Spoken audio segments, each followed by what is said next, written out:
우리 눈앞에서 쥬라기 월드의 진정한 부활이 펼쳐지고 있습니다. 인상적인 배우진, 재능 있는 감독, 그리고 원작 영화의 각본가들을 한자리에 모아 공룡들이 다시 한번 관객을 사로잡기 위해 스크린으로 돌아왔습니다. 과연 그들이 성공했는지 아닌지는 지금부터 함께 이야기해 볼 것이며, 리뷰 마지막에는 영화의 결말을 분석하고 속편의 가능성에 대해 논의해 보겠습니다. 먼저 말씀드리자면 리버스가 기대만큼 순탄하지만은 않습니다. 비평가들은 이 영화를 두고 프랜차이즈의 인기에 기생하는 조잡한 작품이라고 평했습니다.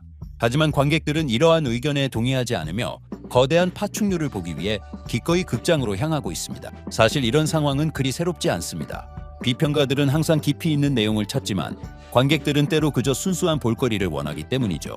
하지만 문제의 본질을 파악하고 왜 이 영화가 칭찬과 비판을 동시에 받는지 이해하려면 그 근원으로 거슬러 올라가야 합니다. 새로운 쥬라기 월드는 상당히 상징적인 시기에 개봉했습니다. 바로 50년 전 스티븐 스필버그 감독의 영화 조스가 초연되었기 때문입니다. 흔히들 바로 이 영화가 여름 할리우드 블록버스터의 공식을 정립했다고 말합니다. 간단히 말해 그 핵심은 심오한 철학적 주제에 대한 최소한의 관심과 함께 수많은 볼거리가 가득한 모험에 있었습니다. 결과적으로 조스는 개봉 당시 최고 흥행작이 되었고 사실상 장르를 정의했습니다. 스티븐 스필버그가 역시 감독한 첫 번째 쥬라기 공원도 정확히 같은 원칙을 따랐습니다.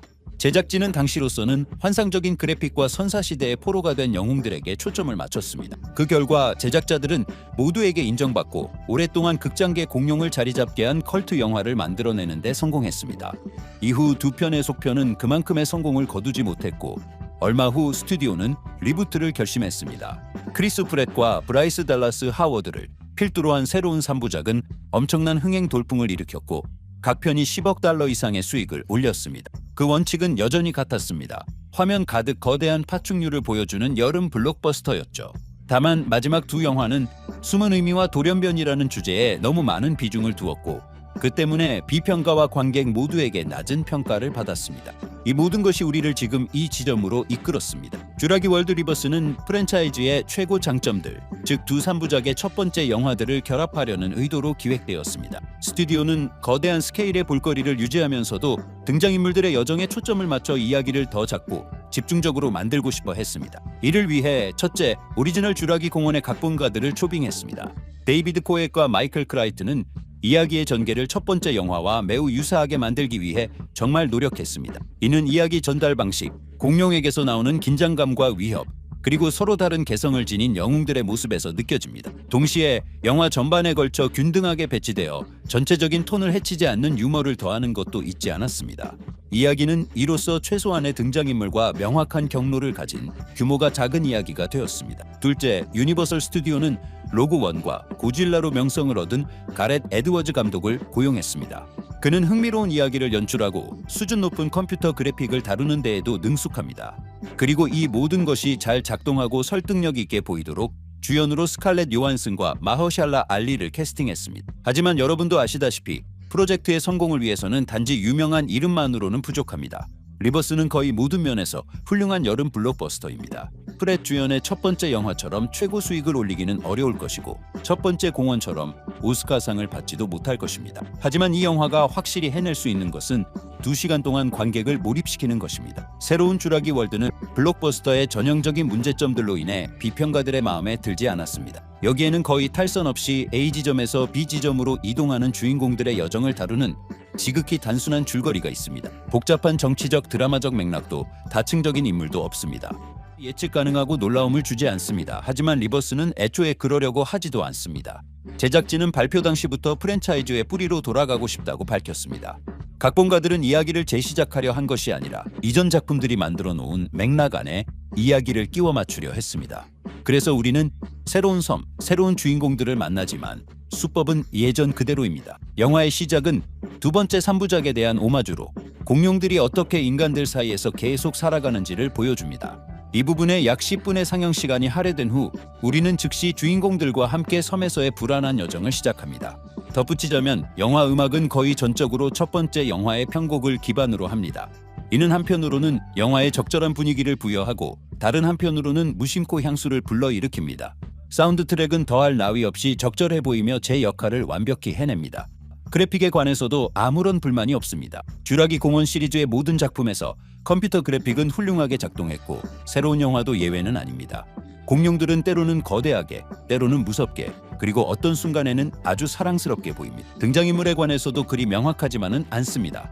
스칼렛 요한슨은 비밀작전 전문가 조라 역을 맡아 팀을 이끕니다. 강한 여성 캐릭터에 대해 끝없이 논쟁할 수 있지만 그녀에 대한 우리의 모든 애정에도 불구하고 그녀는 특수작전 전문가처럼 보이지는 않습니다.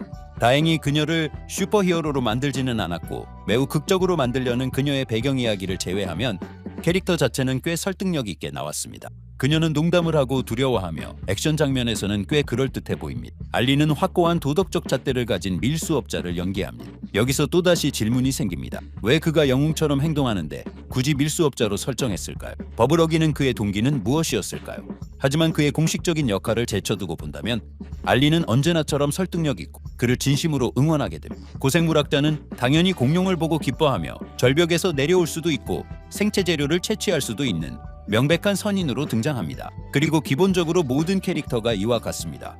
각본가들이 과거에 대한 대화를 통해 그들에게 깊이를 부여하려 한 것 같지만 그다지 설득력 있게 나오지는 않았습니다. 반면 가족의 이야기는 그들이 아무런 전투 훈련을 받지 않았기 때문에 가장 긴장감 넘쳤습니다. 동시에 어린 소녀와 그녀의 애완 공룡이 나오는 장면들은 정말로 흐뭇한 미소를 짓게 합니다. 하지만 여기서도 논리적인 질문이 떠오릅니다. 가족의 가장은 공룡섬 옆을 항해할 때 대체 무슨 생각을 했을까요? 전반적으로 줄거리 측면에서 영화에 대해 의문이 남습니다. 등장인물들의 행동이 항상 논리적으로 보이지는 않지만 영화가 어떻게 끝날지는 꽤 쉽게 예측할 수 있습니다. 하지만 이 모든 것에도 불구하고 리버스는 제 역할을 훌륭히 해냅니다. 프랜차이즈 최고의 영화가 되지는 않겠지만 선사시대 파충류 팬들에게는 분명히 흥미로울 좋은 영화입니다. 그러니 볼까 말까 망설이고 있다면 무조건 보시는 것을 추천합니다.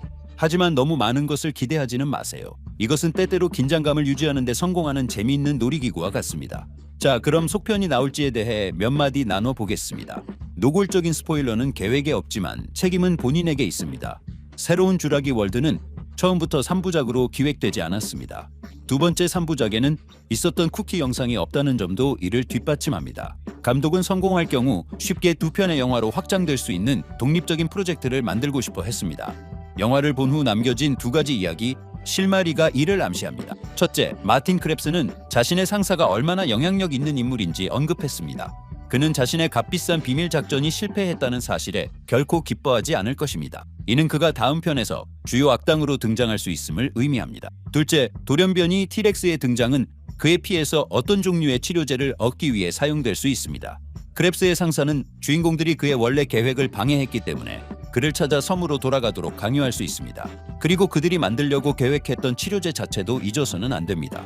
그 등장은 눈덩이처럼 불어나 섬으로 밀수업자들의 유입을 유발할 수 있습니다. 그렇게 되면 공룡들의 영토에서 그들을 상대로 한 본격적인 사냥이 시작될 것이고 이는 결코 좋게 끝나지 않을 것입니다. 줄거리 발전의 가능성은 있지만 이제 모든 것은 최종 흥행 수익에 달려 있습니다. 영화는 좋은 출발을 보였고 우리가 알다시피 비평가들의 리뷰가 프로젝트의 성공이나 실패를 결정하지는 않습니다.